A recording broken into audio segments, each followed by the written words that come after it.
Hello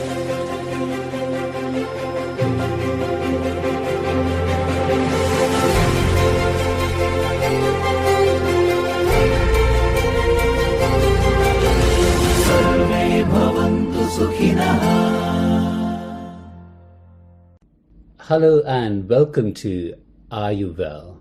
In this episode, I'm going to be talking to you about losing weight without losing health. Obviously, during COVID, the lockdown weight gain has become very common, even amongst those who have paid attention to their weight management or facing difficulties in managing weight due to reduced opportunities for movement.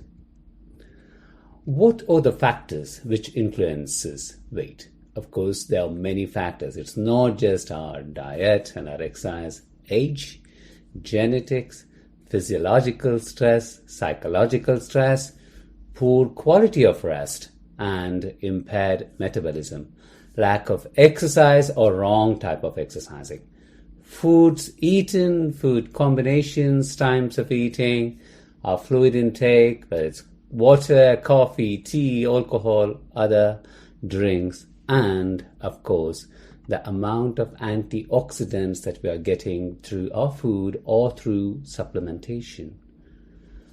The good news is all diets, they work in the short term, but the bad news is any weight loss diet can have a negative impact on health in the long term. Therefore, it's important to focus on health, not just weight loss.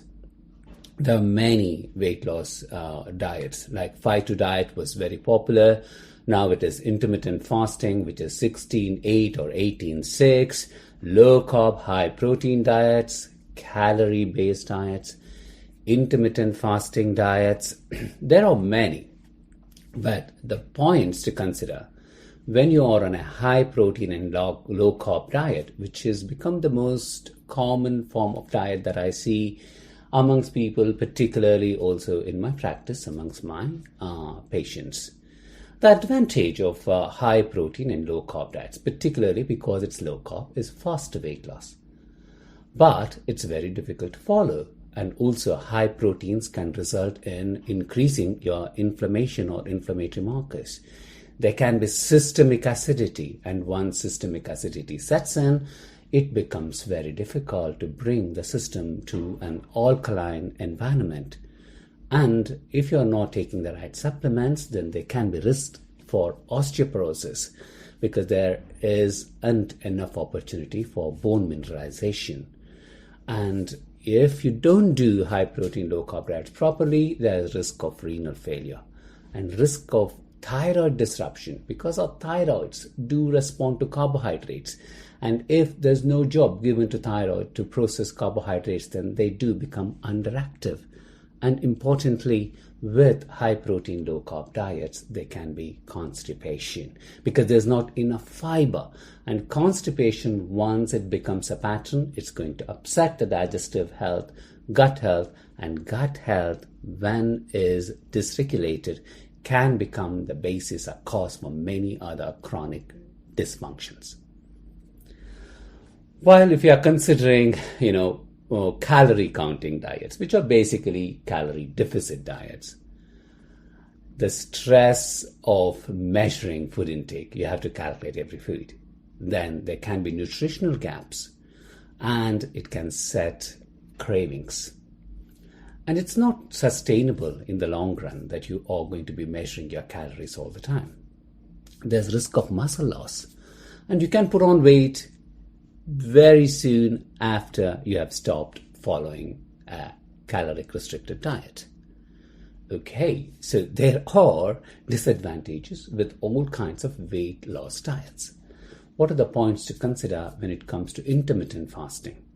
It's a very tempting idea because it's about skipping meal instead of actually taking a decision on what to eat, which many times feels actually fantastic. And I must say intermittent fasting has helped me greatly over years because I didn't have to think about food, at least for one meal, if I'm just going for 2 meals.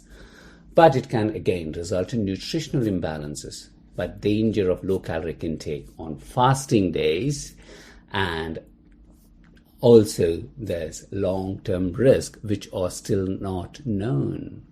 But what is important is to know what suits you best. Like there's this common kind of proverb or knowledge that a banana tree should never be transformed into an apple tree. A banana tree is a banana tree, an apple tree is an apple tree. Therefore, to know our own body type. Am I suited for low-caloric diets? Am I suited for intermittent fasting? Is what I would need to decide. Also, our values. If you're going on a high-protein, low-carb diet, how much of proteins can you get from a vegetarian source?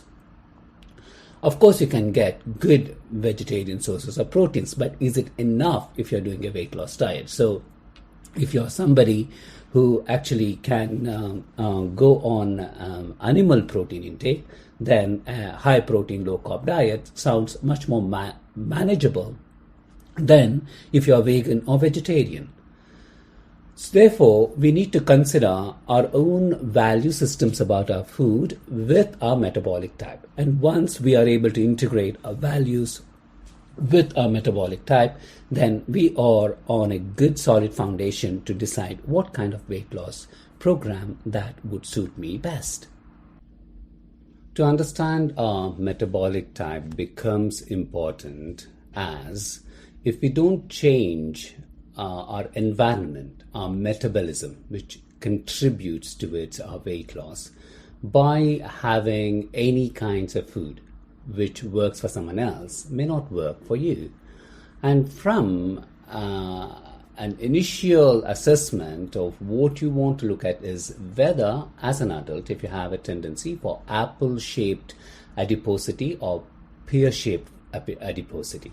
Apple-shaped adiposity is where the arms and legs, they don't tend to accumulate fat, but then most of the weight goes around the waist. Whereas in pear-shaped adiposity, the upper body tends to be thin, whereas the hips and also the lower abdomen tends to accumulate fat. This indicates completely different kind of hormonal status. So those who have more of an apple adiposity, there is a greater tendency for accumulating only visceral fat, whereas those who have pear-shaped adiposity, then they have more of accumulating more fat in the lower body. So then how do we understand this from an Ayurvedic perspective? Ayurveda looks at individual body types.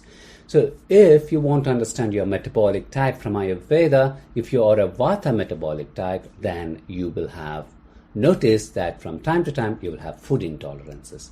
You may have excessive cravings, like craving for sugar or craving for salt, but when you are doing your dieting, you might be okay for some time, but then the cravings do overpower. That would be the nature of Vata metabolic type.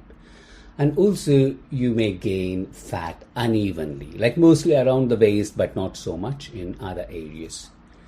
And Vata metabolic type, or those who are of Vata type, they tend to have a tendency towards anxiety. And the energy levels keep fluctuating, and disturbed sleep can be one of the key features. And there might be not enough energy to exercise. And in terms of gut health functions, a Vata metabolic type would be more prone to constipation. So if these are some of the features that you can relate to, then you know that you are more of a Vata type. And then I'll look at, what kinds of weight loss diets or lifestyle that you could be following if you can identify yourself as Vata type. What about Pitta metabolic type? So if you're a Pitta metabolic type, there is tendency for strong food allergies or acidity, GERD, which is gastrointestinal, GERD is gastroesophageal reflux disease, where there can be reflux or acidity after eating. There can be some underlying hormonal imbalances. Stress can play a very important role in those who are of Pitta nature because they get stressed. And there can be some issues with liver detoxification. And Pitta metabolic type, they lose fat quickly and they put it back very quickly. So anger, irritability, impatience can all be psychological features of somebody who has a Pitta metabolic type. And Pitta metabolic type individuals also have very zealous, excessive desire to over-exercise, doing several fitness sessions a day. And also, in terms of their gut health, they may have a certain tendency towards more loose stools than constipation. And when Pitta metabolic type is your dominant features, you may have a tendency for addictions, whether it is for food, exercise, good eating or bad eating. So it's important to recognize what your metabolic type from an Ayurvedic perspective is. Now let's look at the Kapha metabolic types. Kapha metabolic types, they can skip meals and yet be all right. Particularly, they don't feel hungry at all during breakfast. And when it comes to lunch, they might have some hunger. But mostly for them, eating is more emotional rather than eating because they feel hungry. And there can be a tendency for underactive thyroids if you're a Kapha type. There can be a tendency towards sadness or depression, like you're more likely to feel depressed and anxious. And Kaphas, they like to procrastinate or postpone decisions on dieting or exercise. Like Kaphas are always kind of thinking, okay, so today the weather is not all right, so let me go for a walk tomorrow. Or maybe this is a very peak time at the gym, so let me find a time when there are not many people at the gym. So there always is some kind of excuse that their mind finds to postpone exercising and even dieting. So today is the last day I'm going to eat well, and from tomorrow let me start dieting. And Kapha metabolic types, they also gain fat below the waist region or gain fat evenly. So they can be more pear-shaped or they can gain fat everywhere. They find it difficult to lose weight despite dieting, and that's one of the reasons that they give up different kinds of dieting programs or exercise, because it takes time for Kaphas to start to lose weight. So when we understand these specific imbalances, then we will be able to, based on that, regulate how we can use a dietary plan and exercise and lifestyle to make sure that we can have our goal of reaching weight loss but without losing health. UK Health Radio, the station that makes you feel good.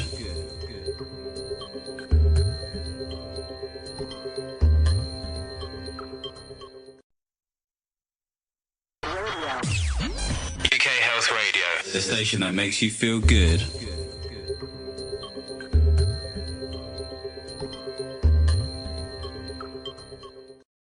So let's start with how our body's elimination is.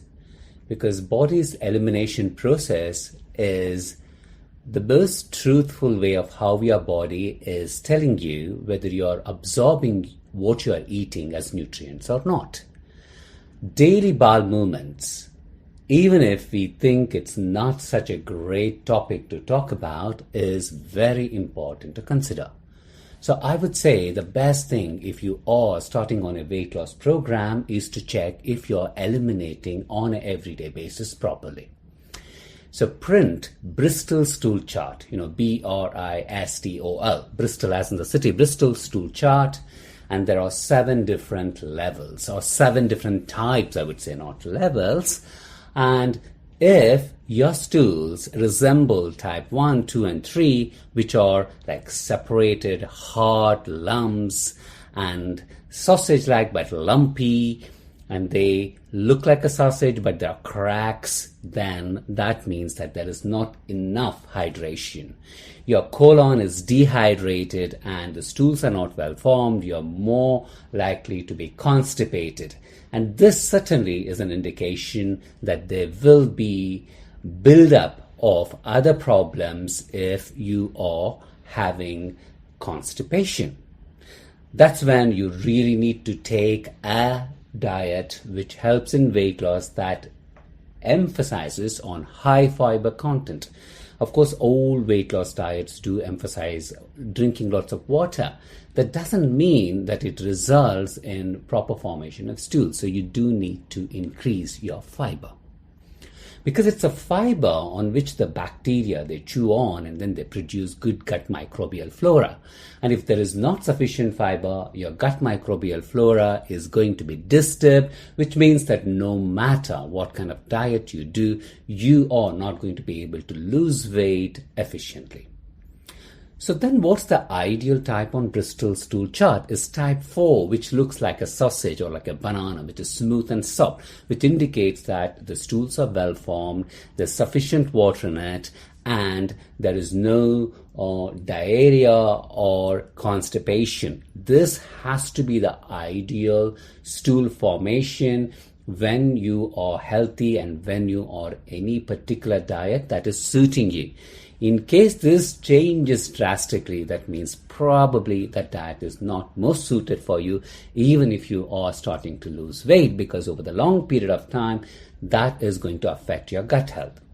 So then type 5, 6, and 7 are more like soft blobs with clear-cut edges, but fluffy pieces with rugged edges, a mushy stool, or even a watery stool, or no solid pieces like diarrhea, which means that there is a gut health disturbance. So this means you are probably not absorbing your nutrients, and therefore the aim while doing any weight loss diet is to make sure that your body is doing its everyday elimination in an efficient way.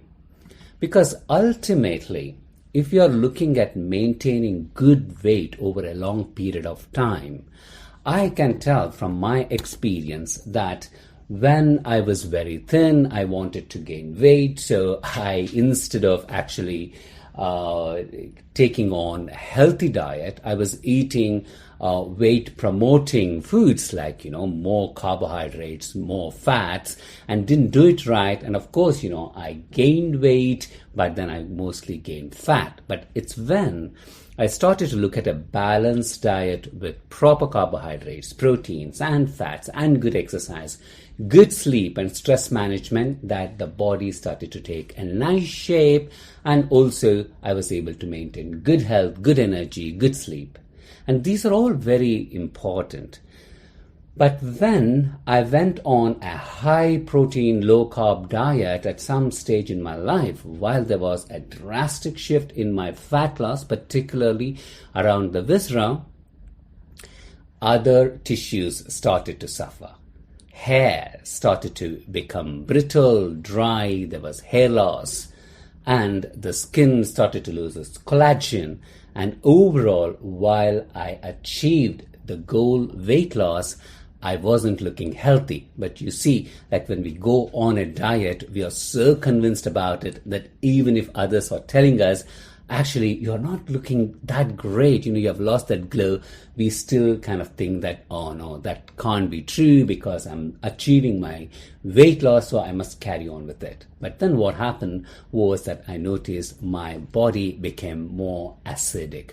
When there is systemic acidity, that results in inflammation. One of the key signs that you notice is that your breath starts to become different. Your taste starts to differ. And in fact, if you reach ketogenic status and you don't really necessarily manage it well, there'll be constant bad breath. And of course, even when you're not on a ketogenic diet, if the breath is bad, that means it's no longer related to ketogenesis, but it's related to bad gut microbial flora. Therefore, I nowadays in my practice and also personally focus more on changing the gut microbial flora to maintain healthy weight, to lose weight, and not to lose our health. So these are the important aspects to look at. And now let's look at, what if you have a metabolic type which determines how you lose weight. So as I was talking about the 3 different types, Vata, Pitta, and Kapha, let's look at if you have a Vata type. Then your digestive system or your metabolism tends to be sensitive There is predominance of cold and dry qualities. Like in this case, if you have a Vata metabolic type, which is very fluctuating, you can easily lose weight, but then you don't lose weight in certain areas of your body, particularly visceral fat, then that you probably have a Vata type metabolism. There, you really have to focus on moderate protein and moderate carbohydrate, particularly carbohydrates from whole grains. There's nothing bad than actually eating refined carbohydrates, even if they are low calorie. You need to get into using whole grains and complex carbohydrates.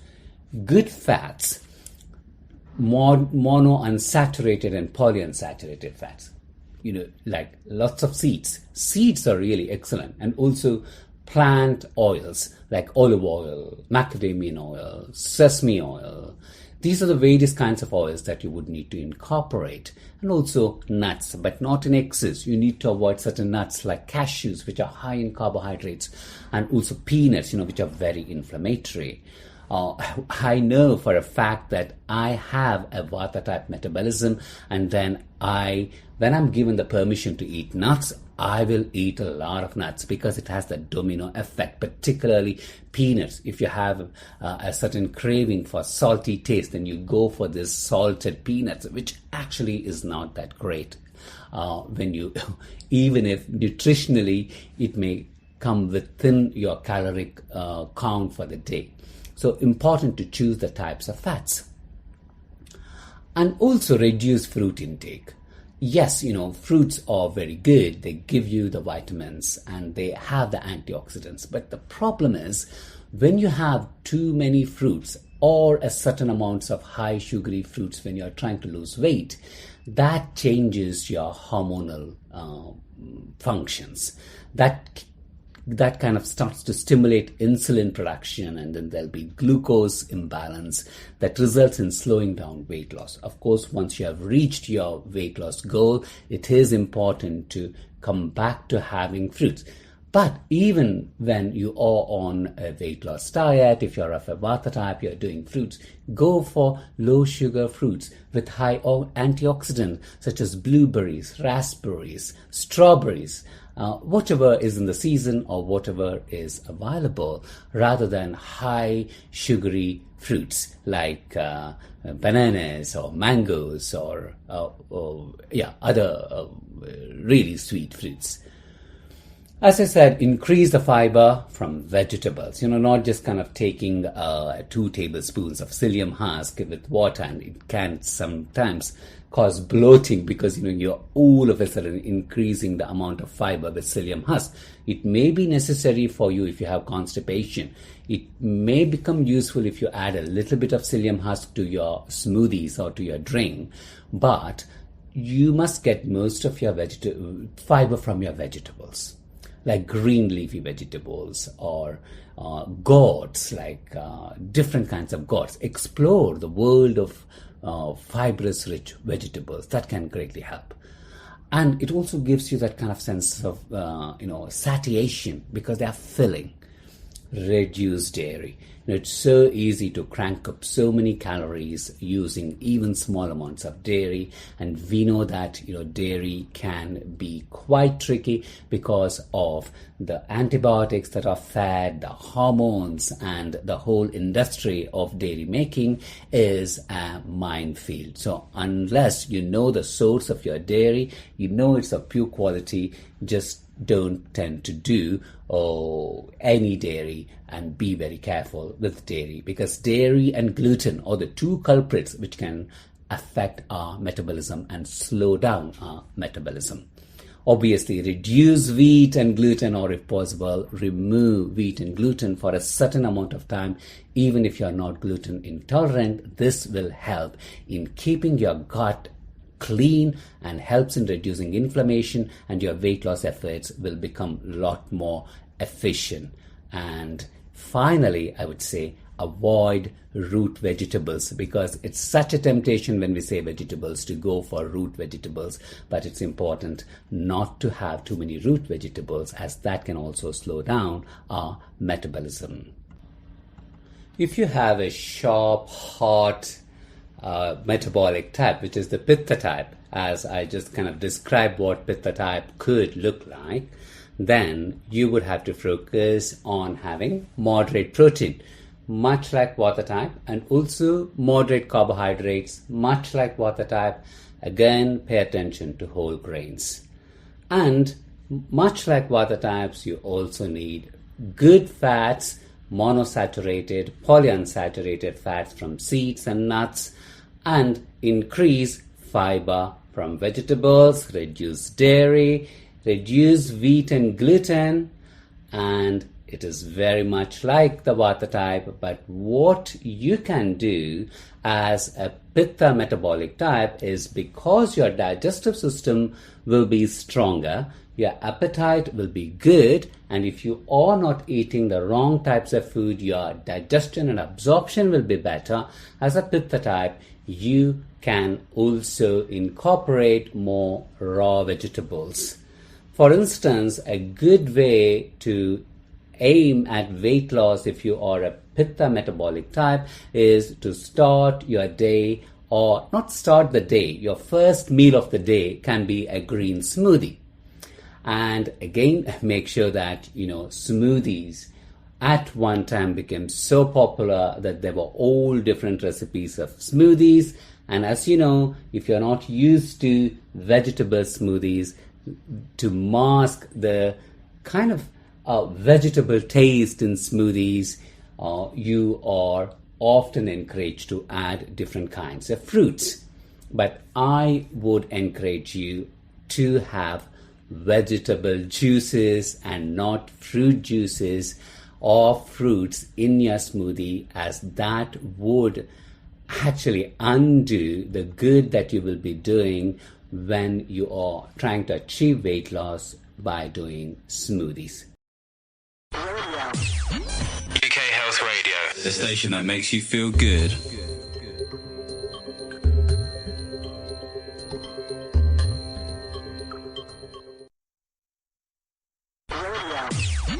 UK Health Radio, the station that makes you feel good.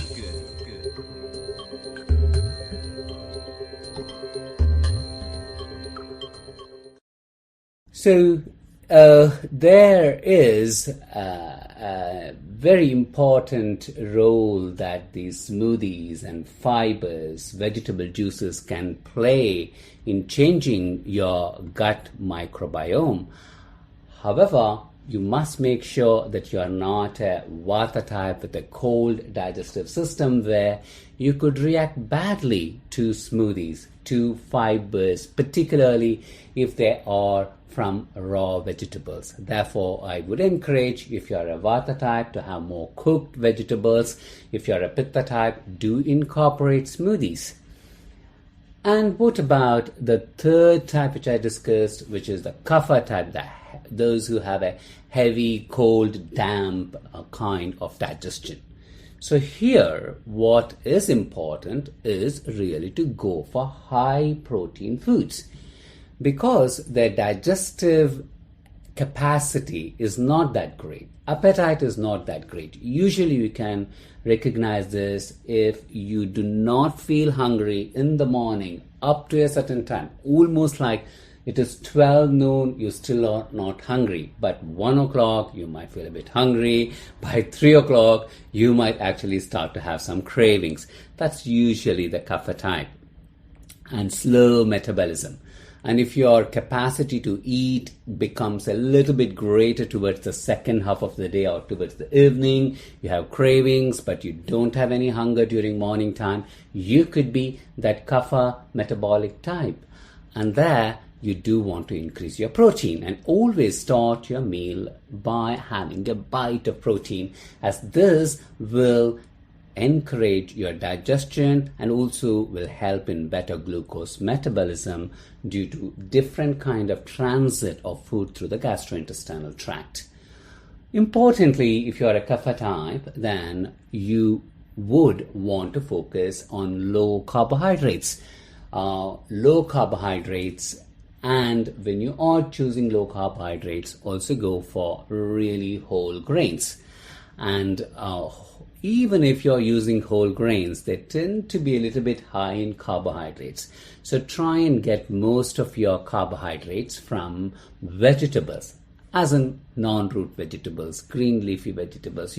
For me, if I make a roast, or vegetable roast of cauliflower, broccoli, peppers, courgettes, and I just kind of use some olive oil, and then add these vegetables, and then season it, with spices. I like a little bit of chili, little bit of salt, lots of pepper, and some cinnamon. Sometimes I also even add cumin powder and coriander powder, all tiny bit, not too much, not to overpower it. And then use olive oil and then toss it several times. And then you can oven roast it for about 30 minutes or 40 minutes. And that can be wonderful. It smells delicious. It looks delicious because there are all these different colors. And this can become your main source of carbohydrates as opposed to going for flour and rice and wheat and other grains, which may not be so suited for you if you have a kapha type of metabolism.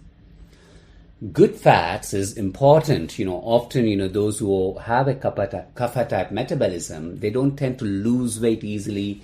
They tend to carry more weight than others, even if they're eating normally or much less than others. And so they try and avoid fats. And this is often the problem. When we don't use good fats, there is no way how we can actually repair ourselves. There's no way how we can keep our metabolic status going. Therefore, it is important, especially for kapha types, to focus on using good fats. I'm not talking about excessive amounts of saturated fats, but I'm really talking about good fats, as in the ones which comes from seeds and nuts and oils, like monosaturated and polysaturated fats. Again, as for vata and pitta, even if you are a kapha type, you do want to increase fiber from your vegetables. And what I have noticed with kapha types is, even if their digestion is a little bit sluggish and slow, their elimination is good. They tend to have well-formed stools, regular bowel movements, so they actually have a much better elimination than the vata type. Avoid dairy, because dairy or even reduced dairy, I would say with kind of hesitation that reduce dairy, but I actually mean avoid dairy if you're a kapha type, because dairy, it is mucus forming. It can have excess calories because it's largely fat, and then there's also fat and sugar in milk, milk sugars, and so this can actually slow down your metabolism and not very good, especially if it is going to also cause some inflammation in your body. And for kapha types, I would say if you really want to change your metabolism and lose weight, it is ideal to avoid wheat and gluten, because often it's wheat and gluten combined with dairy, which can result in poor gut health, slow metabolism, inflammation, and also unnecessary intake of excess calories from what may not be really whole foods. So therefore, it is easy if you can think, okay, for the next 2-3 months, I'm not going to have gluten and I'm not going to have dairy if you are a kapha type. So these principles, when you start to observe very closely, you can personalize your weight loss program to suit your metabolic type. General rules that one would need to follow, whether you are a vata or a pitta or a kapha metabolic type, is really to avoid refined sugars. If you're used to having sugars, it's not that easy, because most of our commercially prepared breakfast cereals, many of the foods, they have added sugars in them. So it's important to kind of do the exercise of reading labels correctly to make sure that there are no refined sugars. But what if sugar is a very important part of your everyday eating and how to overcome? Then for a short period of time, it would be good to go for certain natural sugar substitutes like xylitol or erythritol. Of course, these are sugar alcohols which have very little calories and almost like practically 0 calories, and they are very sweet. And you might have heard of stevia, which is from a plant. It's very sweet. It's multiple times more sweet than normal sugar. But the problem with any of these is that over a long period of time, they also actually do not help in weight loss. But it's only to initially overcome that kind of dependence on sugar. Stevia, some might find it easy to have, others might think, it has a bit of an aftertaste. And so would be the case with any of the other natural sugar substitutes like xylitol, erythritol. And xylitol, if you use it a little bit more, then it can have a laxative effect. So you really have to try and see how you're going to overcome your dependence on sugar. But ultimately, when you start to give up sugars, you will start to feel better. Your skin looks better. Your energy is different. Your ability to focus gets better. So over a period of time, you don't even will have a need for sugars. That's not to say that you won't have cravings for sweet foods. That's a different aspect. But, using this refined sugar, like with your coffee or tea, or not thinking about sugar as a problem. In this situation, we would need to really make sure that we are going to overcome that dependence on sugar. The other general rule I would say is to avoid yeast-containing foods. These are really hidden in many of the foods that we might eat. For instance, bought chutneys. Even in horseradish, there can be yeast. Ketchups, of course, mint sauce or mustard. Then malted cereals, pickles, salad dressings, soy sauce, sauerkraut. Then flavor enhancers, flavored crisps, stock cubes, and sometimes even vitamin supplements may have yeast base in them. So it's important to look for what foods contain yeast and to avoid them. Often, when there is a problem with weight loss, it may be related to a fungal overgrowth or a disturbed gut microbial environment. And when the gut microbes are not regulated, it can lead to fungal overgrowth. And I have seen in my practice that by addressing fungal overgrowth, because the moment you address fungus or fungal overgrowth, or let's say candida, if it's a true diagnosis of candida, yes, we have to treat candida. Then in these situations, by avoiding sugar, by avoiding yeast, you can see that the gut health becomes better and your nutrient absorption becomes better. Once nutritional absorption is better, then weight loss also gets easier. The other rules to follow for anybody, whether you have a Vata, metabolic type, Pitta or Kapha, is the right combination of foods. A broad rule that you can think of is to eat fruit away from other meals. The transit time of fruit in the gut is very different to other solid foods. Therefore, not to eat fruit with other meals is a good practice.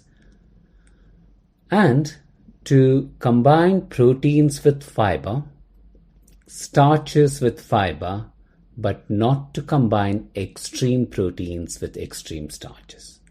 For example, extreme proteins like fish, chicken, meat, eggs, cheese, do not combine them with extreme starches such as bread, potatoes, pasta, rice, or corn.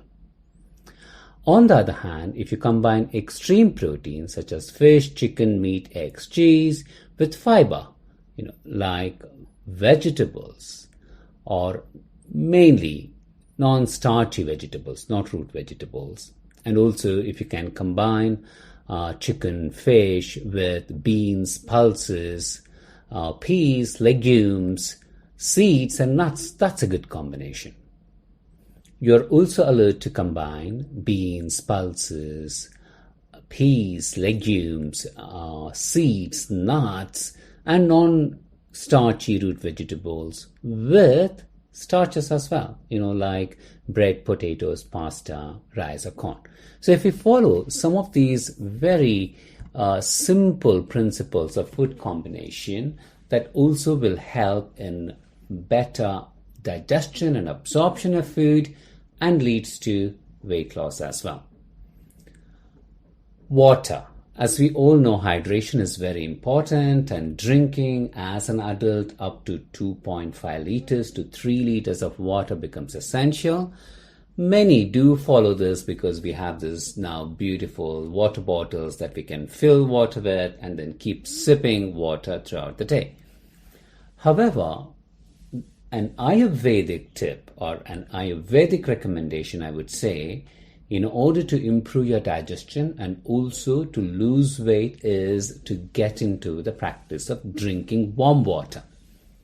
Of course, when it is winter, it's easier to drink warm water or herbal teas. However, during other seasons, it's very rare that any of us would feel like drinking warm water, to the extent that Ayurveda recommends that if you can actually sip hot water to the highest tolerance you can have for drinking hot water, of course without burning your palate, then that would be a very good way of stimulating your metabolism. It is good for your digestion. So that's something that you can follow if you are somebody who is happy to take this challenge of sipping hot water throughout the day. I'm not saying it should be all of your 2.5 liters or 2 liters, but at least if it is about a cup or 2 cups of hot water a day, you will start to notice the differences. So for everybody, so kickstart your day with warm water and lemon or lime juice. And you can also add a little bit of apple cider vinegar. If you have acidity, be careful that apple cider vinegar may trigger reflux, but if you don't, then lemon or lime, apple cider vinegar with warm water and even few fresh slices of ginger would be a great way to kickstart your day, because this helps in kindling your digestion. It keeps you regular in the sense it stimulates the bowel movement, so you can have regular bowel movement. It balances the pH level, the acid and alkaline levels. It can help in cleansing the liver. It can aid in weight loss. It boosts immunity. It helps fighting certain infections, like onset of common colds. And it increases your energy and it gives you mental clarity. So there are really good reasons why you should be starting your day with warm water and a little bit of ginger, apple cider vinegar, lemon or lime. Also, just to make a stimulating ginger drink before or after meals would also be very helpful. Like about 2 inches of organic fresh ginger, which is cut into thin slices, and then you can either squeeze it to make it into, or press it to get the juice, or I would just use with the fiber because I can get the fiber. And if you're okay, add a half a teaspoon or quarter teaspoon of honey and half a teaspoon of lemon juice in water. And you can also add a pinch of salt like rock salt or Himalayan pink salt and a little bit of black pepper. This can stimulate your digestive enzymes. It can improve absorption. It enhances taste, so you get better appetite, and it reduces possibility of gas and bloating, and also it helps in better energy. So using these warm drinks through the day, around your meals, before or after, when you get up, can help in better weight loss. Some of the other practices, such as just body brushing. You can either use a body brush or a raw silk glove and then doing body brushing from your feet towards the heart, from your upper body towards the heart, because that's where the lymph is drained. It can be very invigorating. It increases energy levels. It exfoliates the skin, detoxifies. It promotes lymphatic drainage, and this can be a very good practice. It is well known that even if you don't follow a very strict calorie calculated diet for weight loss, if you follow some proven general rules, you can achieve weight loss which is healthy over a period of time. For instance, drinking plenty of water and not drinking fruit juices because that's pure calories and sugars mostly, and eating 2 meals and not to snack, and reducing the amount of carbohydrates as the day progresses, because we become less active physically towards the evening and later in the night. So we won't have a great use for carbohydrates. And use spices. I'm going to talk to you about spices very shortly, which are the spices that you could be using to stimulate your metabolism. And using the right kind of exercises, because there are so many different kinds of exercises, but you need to choose the one that you enjoy, the one which is suitable for your body type, the one that is suited to your age group, and the one which is not going to make you vulnerable to injuries, and keeping a regular practice of exercising, and importantly, using all other opportunities during the day when you are not exercising to be agile, active, mobile, standing, walking around, pacing, and making sure that you take every opportunity to move your body. And incorporating the right choice of exercise often can be a problem, because most individuals who think for losing weight they need to do vigorous or rigorous exercises. Yes, it can help, but it's not always necessary, but physical activity is important. I cannot stress how important it is to maintain a good state of mind. Obviously, if you have a very busy life or a very busy mind by your nature, then to take some time off, not thinking, not worrying, not planning is going to be very helpful. So some use meditation. Meditation can be great if you know how to meditate, or if you can learn meditation. Spending about 15 to 20 minutes of meditating every day can help. Or other such mindfulness practices will also be greatly useful. Because if you're constantly just thinking about work and food and exercise, that also causes stress. And stress really affects the adrenals, and once our adrenals are starting to become imbalanced, it becomes difficult to reduce inflammation, and weight loss becomes difficult. Or even if you achieve weight loss, you put the weight back the moment you loosen a little bit of your diet or exercise. So mindset and managing stress or reducing stress response becomes very important. And good quality of sleep. There's nothing that can worsen weight gain or slow down weight loss if one is not sleeping well. And there can be many reasons why we can't sleep well. Maybe it's our environment. Maybe it's what we do just before going to bed. So to develop a sleep hygiene would be very helpful. There are many tips on the internet on to how to develop sleep hygiene, and that can really help in balancing all other aspects of our physiology. Now, let's talk about spices. What kind of spices can you use which can help in improving metabolism? Loads and loads of spices. There are many. For instance, cardamom. You can add a little bit of cardamom to your black coffee, which is really good. Or you can use cardamom in your food. You can cook your whole grains or other proteins with cardamom. Cumin. Cumin seeds or cumin powder is really helpful. Ginger. Fresh ginger or a small amounts of dry ginger, because dry ginger is quite strong, it's pungent. But then if you add a little bit, tiny bit of dry ginger into your hot food when you're cooking it, it can be very helpful.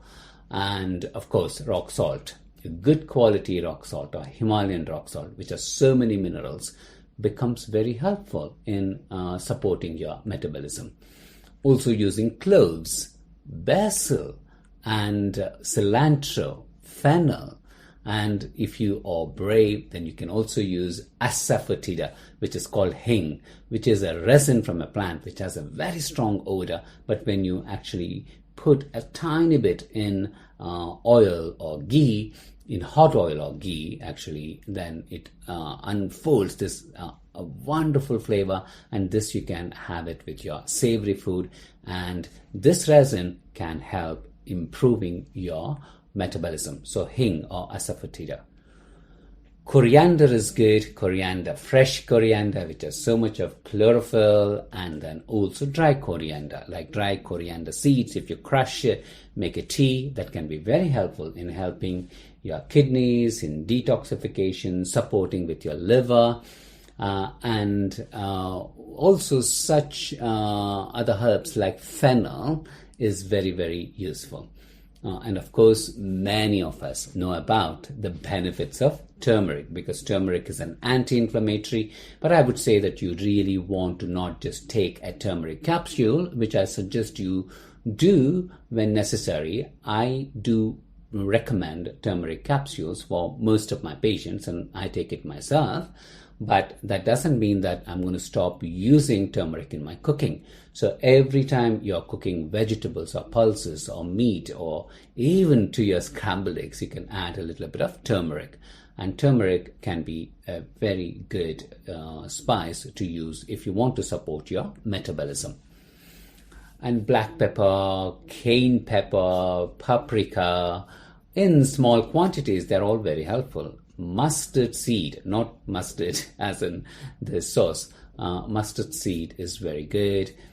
So these are the various spices that you could be using to speed up your metabolism. Some specific spices and herbs which are very useful in speeding up metabolism are definitely turmeric helps. And you may have heard of this plant called Garcinia cambogia, Garcinia